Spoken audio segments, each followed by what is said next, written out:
Okay, let me go through some chest progressions here. Everyone's familiar with the push-up. Um, Hands shoulder width apart, uh, directly below your chest. Elbows are going to stay in close to your body. Come down to your chest and up, straighten your arms. So everyone seems to know that, but no one seems to want to build on that. If you're like me and you're familiar with doing anywhere from 50 to 100 push-ups, um,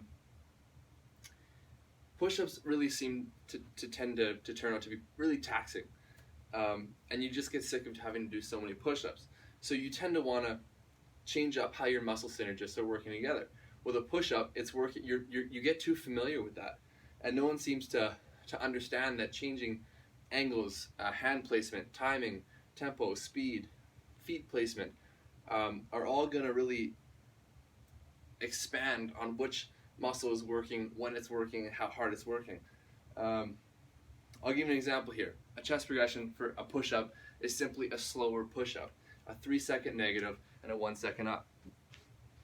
That's all that is increasing hypertrophy, your time under tension. It's going to make each push-up harder, and you're going to have to go through the full range of motion, and you concentrate on flexing those pecs. Hand placement, coming in wider or narrower. Narrower is going to work on your triceps. It's going to bring some of the weight off your chest. The wider you go, obviously the less your arms are going to be incorporated, and the more that your chest and your front delts are going to be incorporated. Let's look at something to go along with hand placement here. Look at something like a planche push-up or a planche progression. Now a planche push-up is basically, I can't even do it, but it's a push-up with your feet off the ground. It's crazy impressive, but a progression for this would be, instead of having your hands under your shoulders, you simply bring them back a touch so that they're kind of under your sternum. Now this takes some of the pressure and weight off your triceps, brings your center of gravity towards your feet, and adds so much more weight over your chest and your front delts. So if you're really trying to build a bigger chest, and push-ups just aren't doing it for you, a planche push-up, depending on how far your hands come down, is going to be harder and harder. How much of that weight is taken off your feet and onto your hands. For me, that really shot my number of push-ups down greatly, and it changes that the energy systems being used from endurance to more strength and hypertrophy. If we look at something like a handstand push-up, can't do it in here, but or even a pike push-up, basically where you're changing the angle of your body, so your shoulders are getting more of a workout, less of your chest. That's also going to help with your push strength, and it's going to really help break any sort of plateaus or inconveniences you have with pattern overload doing 300 push-ups a day. Even changing the angle. A decline push-up with your feet up on a bench or a stool is also going to do the same thing as a pike push-up or a handstand push-up would. Shift sort of the weight towards your shoulders, taking that weight off your chest, making it those muscle synergists work together, but in a different way. But alas, some people can't do 50 to 100 push-ups. Most people can't do 50 to 100 push-ups. It's a lot of push-ups. So if that's jumping the gun, maybe you want to regress.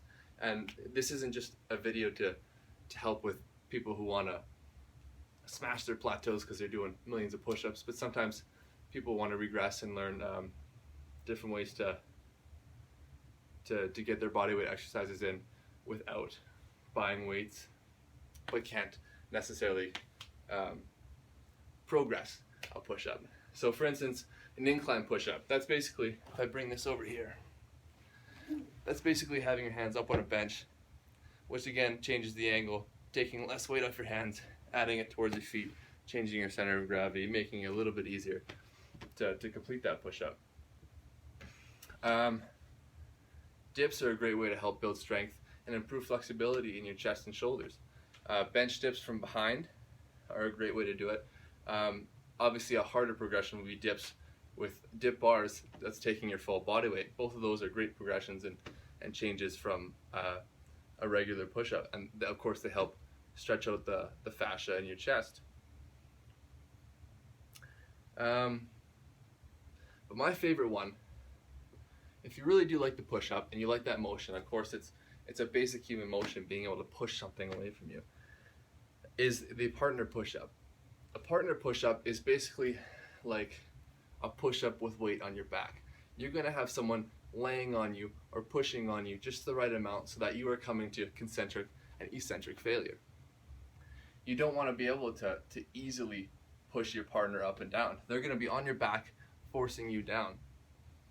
And the great thing about this is that you can really, I sort of associate it with a drop set on the bench press. Adding, say, 225 pounds, taking 10 pounds off every time you come to failure until you can't lift the bloody bar.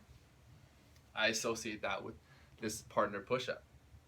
And the great thing about it is you don't need weights. They can just let up and they don't have to push as hard.